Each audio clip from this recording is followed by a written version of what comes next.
Hi tears, welcome back. எல்லாரும் எப்படி இருக்கீங்க? நல்லா இருக்கீங்களா? இன்றைக்கி நம்ம வீடியோவில் ரொம்பவே பயனுள்ள கொஞ்சம் வீட்டு குறிப்புங்க தாங்க நம்ம பார்க்க போகிறோம். நம்ம வீட்டில் அரிசியில் எவ்வளோ தான் வண்டு புழு பூச்சி ஏறினாலும் இது ஒரு சொட்டு மட்டும் நீங்கள் ஊற்றுனா போதுங்க, நிமிஷத்தில் உங்கள் அரிசியில் இருக்கிற வண்டெல்லாம் ஓடி போயிடும். அப்போ நமக்கு டைம் வேஸ்ட் பண்ணாமல் நேராக வீடியோக்குள்ளே போயிடலாம். அதுக்கு முன்னாடி இந்த ஒரு வீடியோ உங்களுக்கு பயனுள்ளதாக இருந்துச்சுன்னு தோணுச்சுன்னா மறக்காமல் ஒன்று லைக் பண்ணுங்க. நீங்கள் லைக் பண்ணுற டைமில் ஹைப் அப்படின்ற பட்டன் கூட எனேபிள் ஆகும். அந்த பட்டன் கூட கொஞ்சம் ப்ரெஸ் பண்ணிட்டீங்கன்னா நிறைய பேருக்கு இந்த ஒரு வீடியோ ரீச் ஆயிரும். அப்போ வாங்க நமக்கு டைம் வேஸ்ட் பண்ணாமல் நேராக வீடியோக்குள்ளே போயிடலாம். அப்போ நாம் இங்கே முதல்ல பார்க்க போகிறது எல்லோருக்கும் ரொம்பவே பிடிச்ச ஒரு ப்ரோட்டீன் ரிச் பூரியோட ரெசிபி தான். இந்த ஒரு பூரி ரொம்பவே எண்ணெய் குடிக்காதுங்க. ஆயில்லெஸ் பூரி, ஆயிலே செஞ்சு எடுக்கிற ஆயில்லெஸ் பூரின்னே சொல்லலாம். அது மட்டும் இல்லைங்க, ரொம்ப ஹெல்த்தியான ப்ரோட்டீன் ரிச் பூரி. அப்போ நம்ம இந்த ஒரு பூரி எப்படி செய்ய போகிறோம் அப்படின்றது கூட பார்த்துடலாம். காலையில் நொடியில் செய்யக்கூடிய ஹெல்த்தியான ஒரு பிரேக்ஃபாஸ்ட் ரெசிபி.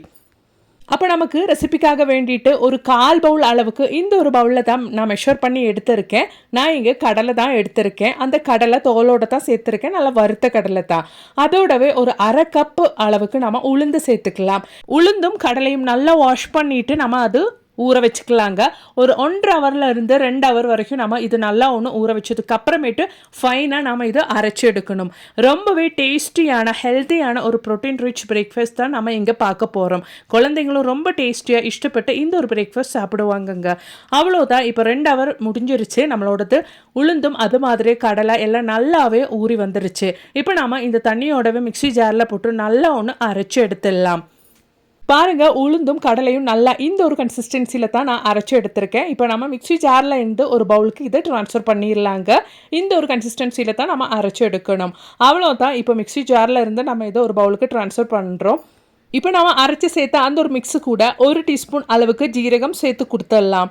ஜீரகம் சேர்த்து கொடுத்ததுக்கு அப்புறமேட்டு ஆட்டைப்பொடி, அதாவது கோதம்பு பொடி தான் நான் 2 பவுல் அளவுக்கு எடுத்திருக்கேன். நம்ம கடலை அது மாதிரியே உளுந்தெல்லாம் மெஷர் பண்ண சேம் அதே பவுலு தான், ஆனால் கலர் மட்டும் வேறங்க. அதே பவுலில் தான் நான் அளந்திருக்கேன். 2 பவுல் அளவுக்கு எடுத்திருக்கேன். இப்போ நமக்கு எண்ணெய் ரொம்ப குடிக்காமல் இருக்கிறதுக்காக வேண்டிட்டு 1 டேபிள் ஸ்பூன் அளவுக்கு ரவை சேர்த்து கொடுத்துடலாம். அது மாதிரியே தேவையான அளவுக்கு சால்ட்டும் சேர்த்து கொடுத்துடலாம். நம்ம ரவை சேர்க்கும் போது நம்மளோட பூரி நல்லா கிறிஸ்பியாகவும் இருக்குங்க, அதுக்காக வேண்டித்தான். இதோடவே ஒரு 1/4 டீஸ்பூன் அளவுக்கு சுகரும் சேர்த்து நல்லா மிக்ஸ் பண்ணிடலாம். நம்ம பூரிக்கெல்லாம் மாவு பிசையும் போது சுகர் சேர்த்து கொடுத்துட்டு நம்ம மிக்ஸ் பண்ணிட்டோன்னா நம்மளோட பூரி நல்ல ஒரு கோல்டன் கலராக, அது மாதிரி நம்மளுக்கு நல்ல பலூன் மாதிரி உப்பி வரும்போது அது ரொம்ப நேரத்துக்கு நல்லா சாஃப்டாக இருக்கிறதுக்கும் ஹெல்ப் பண்ணும். இப்போ நம்ம சேர்த்து கொடுத்த இன்க்ரீடியன்ட்ஸ் எல்லாம் நல்லா இந்த மாதிரி மிக்ஸ் பண்ணி எடுத்துக்கலாம். அதுக்கப்புறமேட்டு நான் மிக்ஸி ஜாரில் இருந்த அந்த மிச்ச மாவுலையும் தண்ணி ஊற்றிட்டு இந்த மாதிரி அது கூட சேர்த்து மாவில் ஊற்றிட்டேன். இப்போ நம்ம தேவையான அளவுக்கு தண்ணி ஊற்றிட்டு நல்லா ஃபைனாக இது இந்த மாதிரி மிக்ஸ் பண்ணி குழச்சி எடுத்துக்கலாம். பாருங்கள், நல்லா சாஃப்டாக நம்மளோடது பூரிக்கான மாவு இங்கே ரெடி ஆயிருச்சு. ஒரு 5 நிமிஷம் டைமுக்கு நம்ம இது ரெஸ்ட் பண்ணுறதுக்காக வச்சிடலாம். அதுக்கப்புறமேட்டு தான் நம்ம இது எடுத்து நெகத்தி சுட போகிறோம். பாருங்கள், 5 நிமிஷம் டைம் முடிஞ்சிருச்சு. நல்லா சாஃப்டாகவே இருக்குது நம்மளோடது மாவு. இப்போ நம்ம குட்டி குட்டி பவுல்ஸாக உருட்டி எடுத்துடலாங்க. நான் இங்கே பூரி ரெடி பண்ணுறதுக்காக ப்ரெஸ்ஸு தாங்க பயன்படுத்துகிறேன். கொஞ்சம் ஆயில் மட்டும் ஸ்ப்ரெட் பண்ணிவிட்டு குட்டி குட்டி பவுல்ஸ் அதில் வச்சு ஜஸ்ட்டு ப்ரெஸ் பண்ணி எடுத்தாலே ஈஸியாக நம்மளோட பூரியெல்லாம் நம்ம நகர்த்தி எடுத்துடலாம். நான் இங்கே என்னோடது ப்ரெஸ்ஸில் மாவு ரொம்பவே ஒட்டாமல் இருக்கிறதுக்காக வேண்டிட்டு ஒரு ஆயில் கவர் கட் பண்ணி அதுக்கு மேலே வச்சுட்டு தாங்க ப்ரெஸ் பண்ணி எடுக்கிறேன். அது இன்னும் ஈஸியாக இருக்கும். அந்த ஒரு ப்ரெஸ்ஸில் மாவு ரொம்ப ஒட்டாமல், ஆயிலும் நம்ம ரொம்பவே ஸ்ப்ரெட் பண்ணி கொடுக்காம ஈஸியாகவே நமக்கு நகர்த்தி எடுத்துறதுக்கும் வசதியாக இருக்கும். இப்போ நான் கடாய் வச்சுட்டு எங்கள் கடாயில் ஆயில் நல்லா சூடானதுக்கு அப்புறமேட்டு நம்ம நகர்த்தி எடுத்த அந்த ஒரு பூரிக்கான மாவு நம்ம ஆயிலில் போட்டு நல்லா சுட்டு எடுத்துடலாம். சாதாரண பூரி நம்ம செய்யும் போது அந்த பூரிக்கு மேலே ஆயில் ஊற்றினா தான் இந்த மாதிரி நல்லா உப்பி வரும். இப்போ இந்த ஒரு மெத்தடில் நம்ம செய்யும் போது நமக்கு அந்த பிரச்சனையே இல்லைங்க. நல்லாவே உப்பி வந்துடும். நம்மளோடது பூரி நல்லா சாஃப்டாகவும் இருக்கும், சாப்பிட்றதுக்கும் அவ்வளோ நல்ல டேஸ்ட்டாக இருக்குங்க. காலையில் குழந்தைங்களுக்கெல்லாம் இந்த மாதிரி நீங்கள் வெரைட்டியாக செஞ்சு கொடுத்துட்டீங்கன்னா அவங்களும் விரும்பி சாப்பிடுவாங்க. நல்ல ஒரு லஞ்ச் பாக்ஸ் மெனு கூடங்க இது. அவங்களுக்கு டிஃபன்லேயும் போட்டு இது கொடுத்து அனுப்பிடலாம். கண்டிப்பாக நீங்கள் ட்ரை பண்ணி பாருங்கள். பிடிச்சிருந்தா மறக்காமல் உங்கள் ஃப்ரெண்ட்ஸ் அண்ட் ஃபேமிலி கூட ஷேர் பண்ணி சப்போர்ட் பண்ணுங்கள் ஃப்ரெண்ட்ஸ். அப்போ இனி நமக்கு நம்மளோடது அடுத்த டிப் ஒன்று பார்த்துடலாம். நம்ம வீட்டில் இந்த மாதிரி நம்ம அரிசியெல்லாம் நிறைய கிலோ கணக்கில் நம்ம எடுத்து வைப்போம். அதில் பார்த்தீங்கன்னா சம்டைம்ஸ் இந்த மாதிரி வண்டெல்லாம் ஏறி இருக்கும். இப்போ என்னோடது அரிசி உங்களுக்கு பார்த்தாலே தெரியும், கொஞ்சம் வண்டு தான் ஏறி இருக்கு. நம்ம சில டைம் கடையில இருந்தெல்லாம் அரிசி வாங்கி இந்த மாதிரி ஓப்பன் பண்ணி பார்க்கும் போதே அதில் கொஞ்சம் வண்டெல்லாம் இருக்கும். அந்த வண்டு நம்ம கொஞ்சம் தானே அப்படின்னு சொல்லி விட்டுட்டோன்னா அதுக்கப்புறமேட்டு நம்ம ஓப்பன் பண்ணி பார்க்கும்போது நிறைய வண்டே இருக்கும் அதில். அந்த மாதிரி இல்லாமல் நம்ம வீட்டில் இருக்கிற இந்த ஒரு பொருள் நீங்கள் ஊற்றினாலே போதுங்க.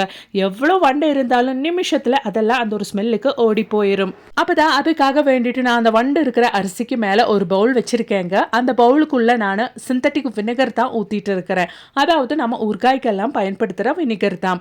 அதை நம்ம ஊற்றிட்டு நான் ஒரு பிளேட்டில் தாங்க அது வச்சுருக்கேன். ஏன்னா அந்த ஒரு வினிகரோட ஸ்மெல்லுக்கு வண்டெல்லாம் வெளியில் வர டைமில் நான் இப்போ கிச்சனில் தான் இந்த ஒரு வீடியோ எடுத்துகிட்டு இருக்கிறேன். அந்த வீடியோ எடுக்கிற டைமில் அந்த வண்டெல்லாம் கிச்சன் ஸ்லாப்ல எல்லாம் போயிடாமல் இருக்கிறதுக்காக வேண்டிட்டு நான் அந்த ஒரு கீழே வச்ச தட்டில் கொஞ்சம் தண்ணியும் ஊற்றியிருக்கேன். அப்போ அந்த வண்டு வெளியில் வர டைமில் அந்த தண்ணியில் தான் போகும், நமக்கு அது வெளியில் வராது. கண்டிப்பாக நீங்களும் இந்த மாதிரி செய்யும்போது அந்த ஒரு மெத்தடை மறக்காமல் ஃபாலோ பண்ணிக்கோங்க. பாருங்கள், வெறும் 5 நிமிஷம் டைம் முடிஞ்சிருச்சு. நல்லபடியாக அந்த ஒரு ஸ்மெல்லுக்கு அந்த பவுலுக்கே போயிட்டுருக்கு பாருங்கள், நிறைய வண்டுங்க. அது மட்டும் இல்லாமல் நம்ம அரிசியில் இப்போ ஒரு வண்டு கூட கிடையாதுங்க. ரொம்ப ஈஸியாக சுலபமாக எவ்வளோ வண்டு இருக்கிற அரிசியாக இருந்தாலும் வித்தின் மினிட்ஸில் நம்ம அந்த அரிசியில் இருக்கிற வண்டெல்லாம் இந்த ஒரு வினிகர் நம்ம இந்த மாதிரி பயன்படுத்திட்டோன்னா நமக்கு ரிமூவ் பண்ண முடியும்.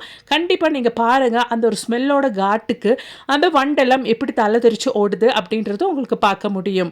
இப்போ நம்மளோடது வண்டு இருந்த அரிசி நீங்கள் லைவாகவே பார்க்கலாம். ஒரு வண்டு கூட அந்த அரிசியில் காணுங்க.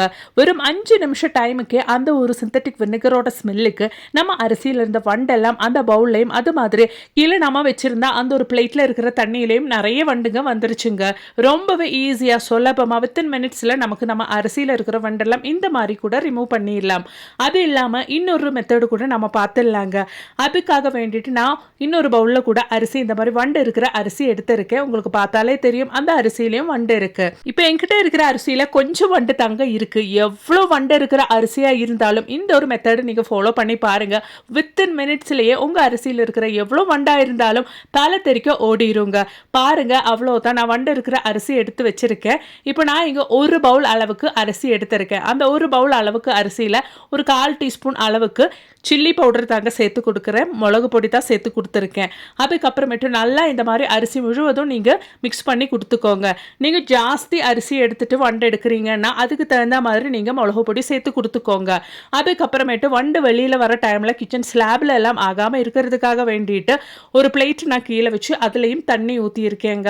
வெறும் 5 நிமிஷம் டைம் மட்டுமே போதும். நம்ம சேர்த்து கொடுத்த அந்த ஒரு மிளகு பொடியோட காட்டுக்கு அந்த அரிசியில் இருந்த வண்டெல்லாம் ஓடுறது உங்களுக்கே பார்க்க முடியும்.